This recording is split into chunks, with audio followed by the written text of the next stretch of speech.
Wine finished in the midst, in the center of their feasting. Their wine finished.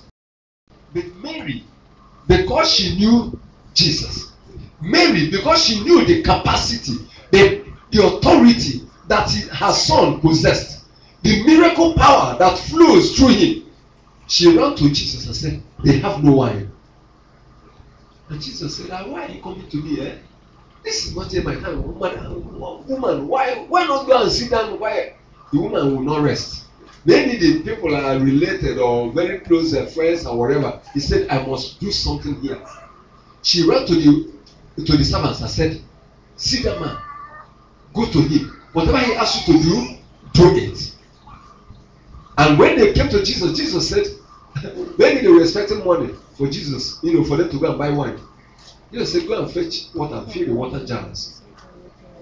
Obedience, demand for their obedience. A call for them to obey. And they went, fetched the water. They came back to him. We have filled the water jars with water. Jesus said, carry the water and give to the governor of the feast. Yeah? They carried the water and went. Because they told him, whatever he tells you to do it. And they took the water and went and gave to the governor of the feast. And the governor drank it. It became the best wine they ever drank. Listen to me. In times like this, Jesus will not allow you to see shame. Your joy will not end in the middle of your life. Amen. The joy of your marriage will not end in the middle of your marriage. Amen. The joy of your experiences will not end in the middle. Amen. God is there to meet your needs. Amen.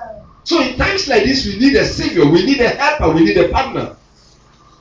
Jesus said, go, give the water, dish it, carry it, and give to the governor. And the governor started screaming, hey my friend, why must you keep the best wine and give us the bad one? And we have filled our stomach that we can't drink again. And you are bringing the best wine to us now. They didn't know that it was a miracle. Listen to me. Whatever you have achieved in life is nothing compared to what God will give to you. Yeah.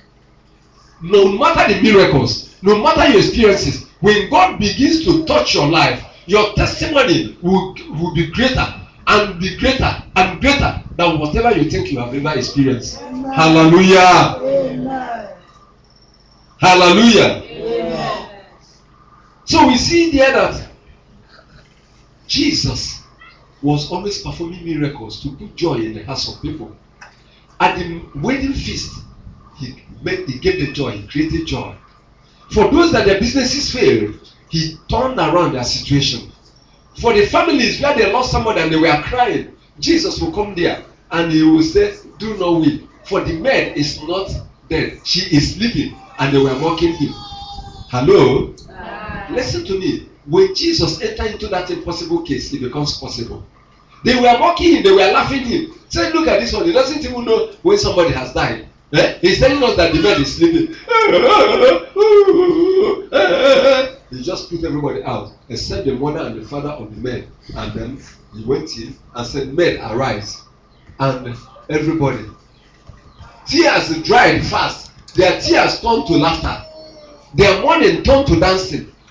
Look, instead of sorrowing, they started celebrating. Jesus comes to change your story. Jesus comes to change your story. Jesus has come to put laughter in your mouth. Jesus has come to give you a testimony. Jesus has come to end a season of failure and disappointment and frustration. Jesus has come to lift you up out of your darkness, out of your failure, out of your disappointment, out of your lack, out of your lack of progress. Jesus has come to bring it. And in times like this, if you make him your partner, if you make him your helper, if you make him your friend, Jesus will change every situation. Shall we rise up on our feet? That Jesus is waiting.